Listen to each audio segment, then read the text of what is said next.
मोहब्बत के मारे। इसका एम्पैथी साइकोलॉजी में एक टर्म इस्तेमाल होती है। मतलब होता है कि आप इंसान के जज्बात को उसके मुताबिक समझने की कोशिश करें।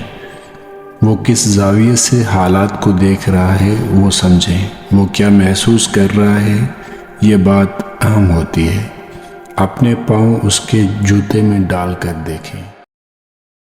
मेडिकल एक्सपीरियंस में ये पहली बुनियादी और ज़रूरी शर्त है। अक्सर लोग गलती करते हैं कि लोगों को समझने के बजाय अपने नज़रिए से देखते हैं। अगर कोई कहता है कि मोहब्बत के दर्द में है तो बजाय उसके एहसासात समझने की अपने हिसाब से समझाना शुरू कर देते हैं और ऐसी बातों का अगले इंसान पर कोई असर नहीं होता। हम तभी किसी की मदद कर सकते हैं जब हम किसी के जज्बात को उसके हिसाब से समझेंगे। अगर कोई कहता है वो जुदाई में है तो उसकी जुदाई को समझने की ज़रूरत होती है। ऐसे में अगर आप उसको अपने हिसाब से समझाना शुरू कर देंगे तो याद रखें, उसको आपकी तबलीग की ज़रूरत नहीं है। उसे वो इंसान चाहिए होता है जो उसके एहसासात को समझ सके। अगर आप किसी को मशवरा देते हैं ये कि प्यार मोहब्बत कुछ नहीं होता, शायद आपके लिए कुछ ना हो लेकिन अगले के लिए वो सब कुछ होता है। क्या पता वो प्यार के लिए क्या क्या करने को तैयार हो। आपको क्या पता वो किस शिद्दत से इंतज़ार कर रहा हो। अगर आप उसे दीनी लिहाज से समझाने की कोशिश करते हैं तो क्या पता उसका रब से क्या रिश्ता है, कितना मजबूत रिश्ता है और रब से किस किस तरह मांग रहा है। हो सकता है वो रो रो कर दुआएं मांगता हो, रब से बातें करता हो, उससे सौदे करता हो।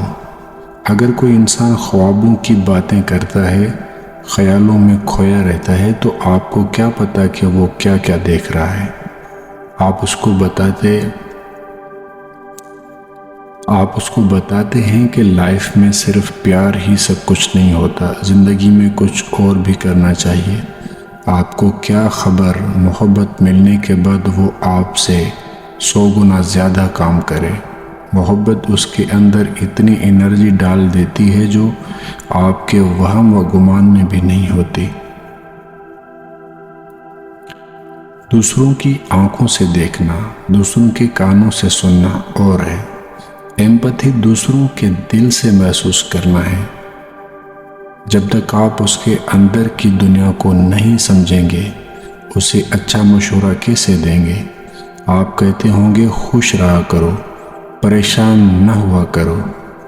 भला एक कागज़ किसी कलम के बगैर खुश रह सकता है? जिस कागज़ के ऊपर लिखा न गया हो उसको कागज़ कौन कहेगा। शायद कलम के साथ ही कागज़ की खूबसूरती होती है। वो कागज़ कलम के बगैर कैसे खुश रहे। ऐसे कागज़ को शायद खाली कागज़ कहा जाएगा तो क्या इंसान को भी खाली इंसान कहा जाएगा। खुद सोचें, कौन है जो खुश रहना नहीं चाहता। किसको रात को रोते हुए सोना अच्छा लगता है। कौन जानबूझकर महफिल में तन्हा रहता है। कौन ईद की खुशियों को भी महसूस नहीं करता। क्या वो जानबूझकर ऐसा करता है। वो मुसीबत में होता है, वो दर्द में होता है, वो उस वादी में होता है जो सिर्फ उस वादी में गए हुए लोगों को ही समझ आती है। आप कहते हैं क्यों अपनी ज़िंदगी अजीरन की हुई है, तो आप खुद सोचें किसे शौक़ होता है ज़िंदगी अजीरन करने का। क्या पता उनकी लाइफ में वो खुशियाँ आने वाली हों जिनका वो बरसों से इंतज़ार कर रहा है। हो सकता है वो मायूस हो गया हो, उसके लिए अब ये काम नामुमकिन हो गया हो, लेकिन रब के लिए तो कुछ भी नामुमकिन नहीं।